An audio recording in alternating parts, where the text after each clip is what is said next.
अस्सलामु अलैकुम वरहमतुल्लाहि वबरकातुहू। Welcome to Arabic study group of India. Arabic study group of India में हम आपको खुशामदीद कहते हैं और आपका इस्तकबाल करते हैं। अगर आप हमारे चैनल पे नए हैं तो प्लीज़ चैनल को सब्सक्राइब कीजिए और अपने दोस्तों के साथ ज़रूर शेयर कीजिए। तो आज की वीडियो में हम बात करेंगे, जैसा कि बहुत सारे पीएचडी अरबिक एंट्रेंस एग्ज़ाम की डेट करीब आते जा रही है। अभी जल्द ही ड्यू का एग्ज़ाम होने वाला है, शायद 21 अक्टूबर को या 20 अक्टूबर को, बच्चों ने जैसा कि मुझे बताया था, और नोटिफिकेशन आ चुका है। इसके साथ साथ अभी बहुत सारे जामिया का भी अभी आने वाला है नोटिफिकेशन। इसी तरीके से आपका जेएनयू का भी आने वाला है, बीएचयू का, और बहुत सारी यूनिवर्सिटीज़ जहाँ पे पीएचडी एंट्रेंस एग्जामिनेशन, और साथ में अभी आसाम यूनिवर्सिटी का एंट्रेंस एग्जामिनेशन चल रहे हैं। तो मैं आज की वीडियो में आपके साथ शेयर करना चाहता हूँ कि किस तरीके से हम पीएचडी अरबिक एंट्रेंस एग्जाम की तैयारी करेंगे। मैं यूँ क्यों बताने का अहल हूँ, आप जानते हैं कि जेएनयू का एंट्रेंस एग्ज़ाम में मैं निकाला है पीएचडी का, और उसमें पहली रैंक के साथ अल्हम्दुलिल्लाह दाखिला और एडमिशन हुआ है। तो उस वजह से कहीं ना कहीं मैं अहल हूँ। और आप जानते हैं अरबिक लिटरेचर को हम पढ़ाते हैं, यहाँ पे आपके साथ पढ़ा रहे हैं, और ये न्यू लुक लगता है आपको पसंद आएगा, क्योंकि किसी कारणवश जो आंखें थोड़ी सी रोशनी उनकी मध्यम हुई है, जिसकी वजह से ये इस तक पहुंचना पड़ा है हमें। हालांकि इरादा नहीं था कि कभी पहुंचूंगा, लेकिन दुआ करिए ये जल्दी से उतर जाए और अपनी जो पहले की हालत है मैं उस तक पहुंच जाऊं। तो चलिए सबसे पहले बात करते हैं कि किस तरीके से तैयारी करेंगे। देखें, पीएचडी अरबिक की अगर आपको तैयारी करना है तो सबसे पहले आपको समझ लेना है कि जो यूजीसी नेट का सिलेबस है आज के टाइम पे, यूजीसी नेट का सिलेबस आज के टाइम पे हो या पहले के टाइम पे, वही आपको पढ़ना है, ठीक है। उसकी तैयारी करना है। यानी जेआरएफ की अगर तैयारी करोगे, जो बंदा जेआरएफ निकाला हुआ होता है उसके लिए पीएचडी एंट्रेंस एग्जामिनेशन कोई मैटर नहीं करता है, ठीक है। तो पहले आप जो है अपना जेआरएफ की तैयारी करें, उसका सिलेबस अच्छे से मुकम्मल करें, फिर जाके कुछ और करें, ठीक है। तो याद रखो, अगर पीएचडी की भी तैयारी करना है, आपको पीएचडी की भी तैयारी करना है, तो आपको जेआरएफ का जो पेपर है उसको अच्छे तरीके से तैयार करना होगा। उसके अलावा कुछ चीज़ें आपको एक्स्ट्रा करना होंगी, ठीक है। उसके अलावा कुछ और चीज़ें आपको एक्स्ट्रा करना होगी, मैं बता देता हूँ। सबसे पहले चूंकि आप पीएचडी की तैयारी कर रहे हैं तो आपको रिसर्च मेथोडोलॉजी, जो कि अगर आप जेआरएफ की तैयारी करके आ रहे हैं तो उसको इंग्लिश में आपने पढ़ा होगा, जिसको मनाहिजुल बहस अल इल्मी कहा जाता है। अब यहाँ पर आपको ना तो इंग्लिश में पढ़ना है ना हिंदी में पढ़ना है, यहाँ पर इनकी इस्तिलाहात को जो है आपको अरबी में पढ़ना है। इवन डायरेक्टली पूछा जाता है कि क्वालिटेटिव रिसर्च को क्या कहते हैं, क्वांटिटेटिव रिसर्च को क्या कहते हैं, ठीक है, एक्सपेरिमेंट रिसर्च को क्या कहते हैं, फील्ड स्टडी को क्या कहते हैं, डायरेक्टली पूछा जाता है। इस्तिलाहात मतलब इंग्लिश से अरबी में पूछ ली जाती हैं, बस इस्तिलाहात ही तकरीबन पूछी जाती हैं और उनके मीनिंग वगैरह को नहीं पूछा जाता है। तो एक चीज़ आपको एक्स्ट्रा ये करना है, एक दो बुक होगी जो मैं आपके साथ शेयर कर दूंगा, ठीक है। जब जेएनयू का एंट्रेंस एग्जाम आएगा तो वहाँ पर मैं आपको रिसर्च मेथोडोलॉजी या फिर इसी तरीके से ज़ौक़ यकीन पे शायद शमीम भाई ने एक दो वीडियो डाली थी, उसको आप जाके ज़रूर देखेंगे, ठीक है। उन्होंने पीएचडी के लिए बनाई थी वीडियो, उसको जाके ज़रूर देखेंगे। एक चीज़ ये होगी।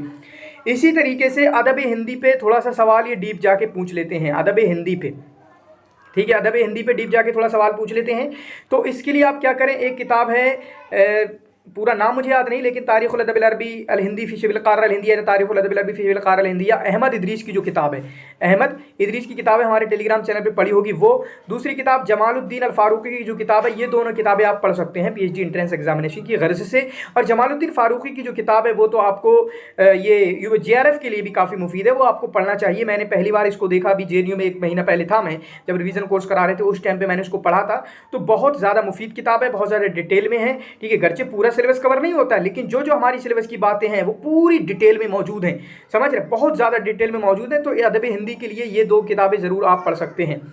तीसरा काम होता है कि आपको ट्रांसलेशन और वोकेबलरीज इन पे काफ़ी फोकस करना होगा, ट्रांसलेशन और वोकेबलरीज पे काफ़ी फोकस करना होगा, ठीक है। देखें, चाहे डीयू का हो, चाहे बीएचयू का हो, चाहे आपका जामिया मिल्लिया इस्लामिया का हो, ट्रांसलेशन वाली वोकेबलरीज पूछी जाती हैं, यानी वोकेबलरीज आपको पूछी जाती हैं अरबिक से इंग्लिश, इंग्लिश से अरबिक। तो उसके लिए आपको ज़रूर कुछ ना कुछ पढ़ना चाहिए, उसके लिए कुछ ना कुछ आपको करना चाहिए, और बहुत आला लेवल पर करना चाहिए, क्योंकि पीएचडी का एग्ज़ाम है, हमारे एग्जामों में सबसे आला एग्जाम है, सबसे ऊपर लेवल का एग्जाम है।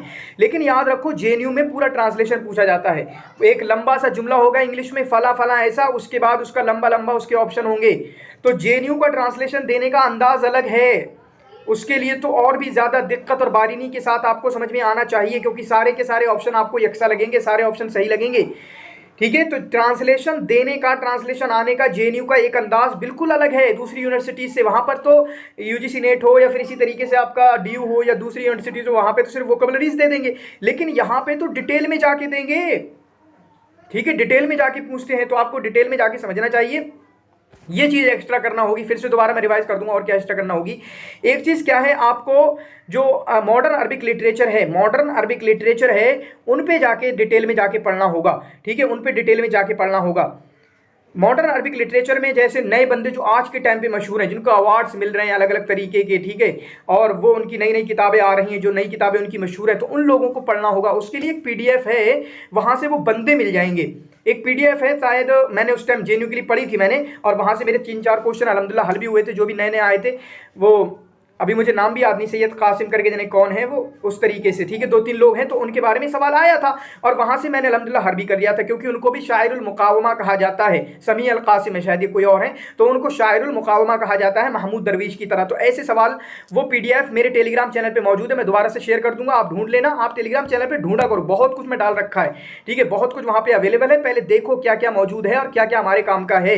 ऐसे ही करते हैं हम भी, जाते हैं दूसरे टेलीग्राम चैनल पर, वहाँ पर देखते हैं क्या क्या मौजूद है, सर्च करता हूँ सारी की सारी पीडीएफ, तब जाके जो काम की मिलती है मैं आपके साथ शेयर कर देता हूँ, जो मेरे काम की होती है मैं अपने साथ शेयर कर लेता हूँ। मेरा अपना एक ग्रुप है, मैंने बताया था, ठीक है। तो ऐसा किया करिए। तो मॉडर्न अरबिक लिटरेचर को आप पढ़ेंगे और एक पीडीएफ मैंने बताया, वहां से वो बंदे मिल जाएंगे, उनको आप और डिटेल में पढ़ सकते हो। जैसे समी अल कासिम है, उनको डिटेल में पढ़ना, अब्दुल वहाब अल बयाती हैं, ये गर्चे नए नहीं है लेकिन इनको जाके डिटेल में पढ़ना, इनके साथ लुक से सवाल ज़रूर आता है, ठीक है। इसी तरीके से अभी जो शालान करके हैं, ठीक है, इसी तरीके से वफा अब्दुल रज़्ज़ाक हैं, या फिर इसी तरीके से आपके जो तैयब साले करके कुछ हैं, जिनको अल हिजरत इला शिमाल करके जिनकी किताब है, ठीक है। तो ऐसे जो लोग हैं, मैंने कहा जिनको अवार्ड मिल रहे हैं आजकल, अवार्ड कौन सा होता है, जायज़तु कतारा अल अरबिया है, या जायज़तु मानबूकर अद्वलिया है, जो कि जोखल हारफी को मिला। तो जिन नए नए लोग हैं ना, इनके बारे में पढ़ो, 2-3 क्वेश्चन जरूर टच करेंगे ये, ठीक है। और अभी तक जो मैंने क्वेश्चन मैं आपके सॉल्यूशन दे रहा हूँ ड्यू के, तो मुझे ड्यू का उतना ज़्यादा मुश्किल नहीं लगा। अभी 18-19 का पेपर देखा है, उतना ज़्यादा मुश्किल नहीं लगा। 20 और 21 का देखूंगा तो और मैं आपको बता पाऊंगा। लेकिन जेएनयू का बिल्कुल तमाम एग्जाम से टफ होता है। अरबिक के तमाम एग्जाम में सबसे ज़्यादा टफ जेएनयू का होता है। हाँ, मानू वाले भी थोड़ा टफ कर देते हैं, लेकिन वो टफ इस माने में कर देते हैं वो, और उनके बच्चों के लिए वो आसान रहता है। क्यों उनके बच्चों के लिए वो आसान रहता है? क्योंकि जो उनका अपना मुदक्करा होता है मनाहिजुल बहसल इल्मी पे, वहाँ से पूछ लेते हैं। जो अपने बच्चों को उन्होंने मखतूतात पढ़ाए होते हैं, मखतूतात मतलब ये वहाँ पे मकतबा है तो मकतबे में ये है, ये तहकीक वहाँ से है, उन्होंने अपने बच्चों को पढ़ाया हुआ होता है, तो उनका एंट्रेंस निकालना उनके बच्चों के लिए आसान है। क्योंकि हर जगह का सिलेबस तो यकसा नहीं होता। एमए में वो एमए में पढ़ाते हैं, मनहाजुल बहसल इल्मी पढ़ा देते हैं, मखतूतात वगैरह के बारे में जो सवाल आते हैं, तो दूसरे बच्चों के, दूसरी यूनिवर्सिटी के बच्चों के लिए मानू का एंट्रेंस एग्जाम पीएचडी का मुश्किल हो जाता है। तो जिसके लिए जो भी मानू के पीएचडी एंट्रेंस एग्जाम की तैयारी कर रहे हैं, उनको क्या करना चाहिए कि मानू के जो एमए के बच्चे हैं उनसे कांटेक्ट करना चाहिए और उनसे वो नोट्स हासिल करना चाहिए। मैं नोट्स हासिल करके मिलेंगे, मैं आपके साथ शेयर कर दूंगा।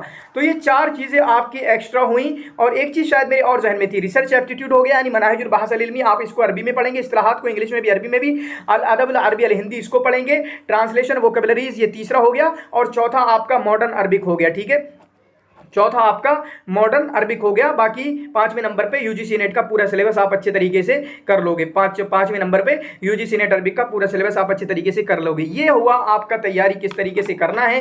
बाकी तैयारी के लिए कोई बुक्स वगैरह की कोई रिकमेंडेशन है नहीं। इंडिया में जो भी किताबें लिखी गई 2-3 किताबें आप उठा लो जो आपके लिए मुफीद हो सकती है, जिसके लिए मैं कह सकता हूँ मालूमात आम्मा फिल अदब अल अरबी। ये बुक मैं क्यों रिकमेंड करता हूँ, क्योंकि जो सवाल आते हैं ना, जैसे असरारुल कीमिया का सवाल आ गया, या इसी तरीके से अलग अलग तरीके के सवाल आ गए, इस किताब में शामिल किए गए हैं।